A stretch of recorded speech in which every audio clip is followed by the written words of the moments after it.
In the 13th chapter of Numbers, Moses sends 12 men into Canaan, one leader from each of the 12 tribes, to scout the land.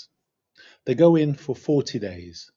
They come back with grapes, pomegranates, and figs from the valley of Eshcol. They report that the land flows with milk and honey. And then 10 of the 12 say something that stops the whole Exodus project in its tracks. But the people who live there are powerful, and the cities are fortified and very large. We even saw descendants of Anak there. The Amalekites live in the Negev. The Hittites, Jebusites, and Amorites live in the hill country. And the Canaanites live near the sea and along the Jordan. And then, most memorably of all, we seemed like grasshoppers in our own eyes, and we looked the same to them. We seemed like grasshoppers in our own eyes. It is one of the most psychologically honest sentences in the Torah. And today we read the story of the spies in Canaan with Alfred Adler, who devoted his career to understanding exactly what it does to a human being to feel like a grasshopper. Adler began his divergence from Freud with a simple but radical reorientation.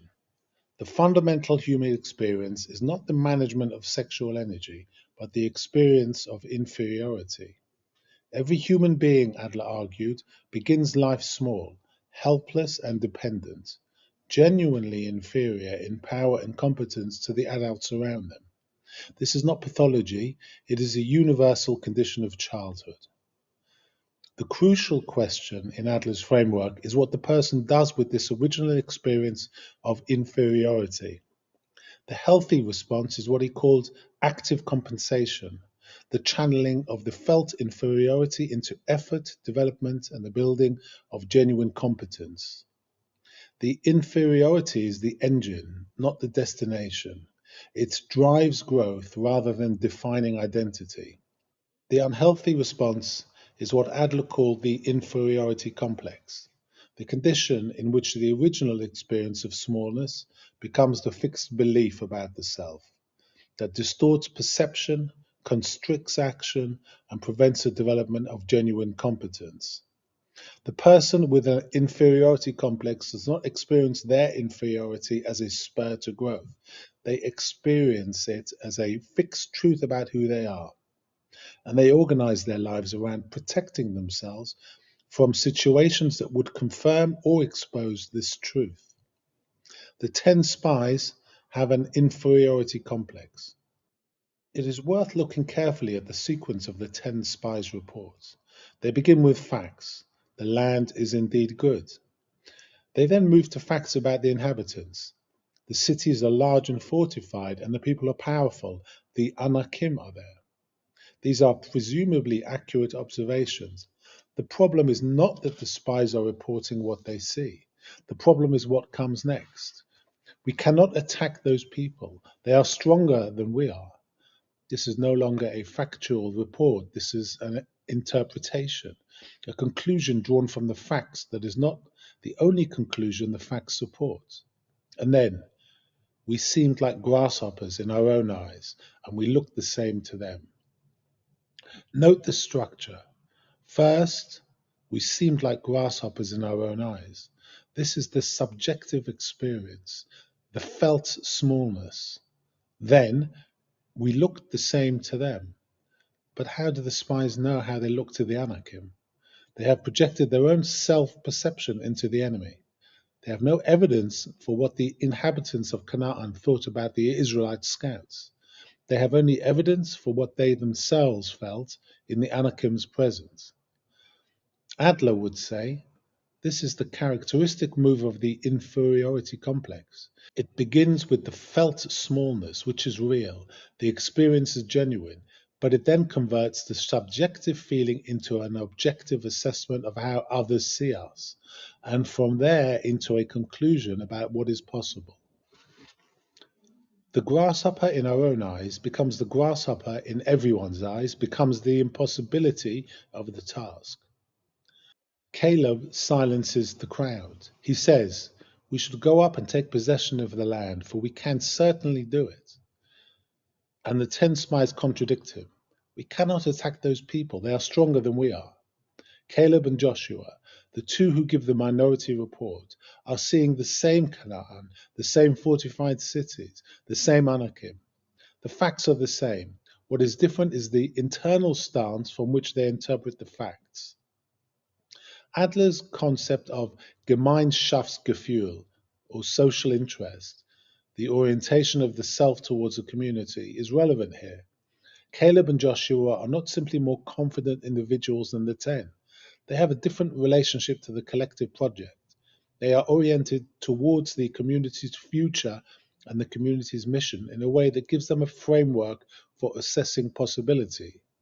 The 10 are oriented primarily towards their own safety, their own size relative to the perceived threat. The inferiority complex is always ultimately self-referential. It is about what would happen to me, not what is possible for us. God's response to the majority report is one of the most severe passages in Numbers. He announces that none of the adults of the generation that has left Egypt will enter the promised land. They will wander in the wilderness for 40 years, 1 year for each of the 40 days the spies were in the land, until that entire generation has died. Only Caleb and Joshua will survive to enter. The grasshopper generation will not cross over, their children will. Adler was particularly interested in the intergenerational transmission of inferiority, the way that a family's or community's collective sense of diminishment gets passed down through generations, shaping children's expectations before those children have had the opportunity to test their own capacities. The Israelites who left Egypt had been slaves for 400 years. The experience of slavery is precisely the systematic production of an inferiority complex. The slave is told and shown repeatedly and coercively that they are less capable, less worthy, less fully human than their masters. The slave who internalizes this is not weak. They are responding rationally to a sustained environment of coercion. But the internalization does not disappear simply because the chains are removed. It is carried in the body, in the self concept, in the automatic assessment of threat and possibility. The Exodus brought the Israelites out of Egypt. It had not yet brought Egypt out of the Israelites. And when they stood at the border of Canaan and saw the Anakim, what they saw was filtered through 400 years of being told they were grasshoppers. The Adlerian insight here is not a rebuke of the 10 spies. Adler was not a psychologist of blame. He was a psychologist of understanding and of encouragement. And encouragement, in the Adlerian sense, is not false reassurance. It is not, do not be afraid, there is nothing to fear. It is, I see what you can do. I see resources in you that you do not yet see in yourself. I believe in a possibility that your history has made it hard for you to believe in. This is what Caleb does. We should go up and take possession of the land, for we can certainly do it. He's not denying the Anakim or the fortified cities. He is offering a different interpretation of what the Israelites are capable of in the face of them. The tragedy of the story is that the community cannot receive the encouragement. The 10 voices are louder than the 2. The felt smallness of the group, the shared inferiority complex of a recently enslaved people, drowns out the minority report. And the consequence is 40 years in the deserts. We seemed like grasshoppers in our own eyes. The most important eyes in that sentence are not the Anakims, they are our own. What we see when we look at ourselves determines what we think is possible, and what we think is possible determines what we can do.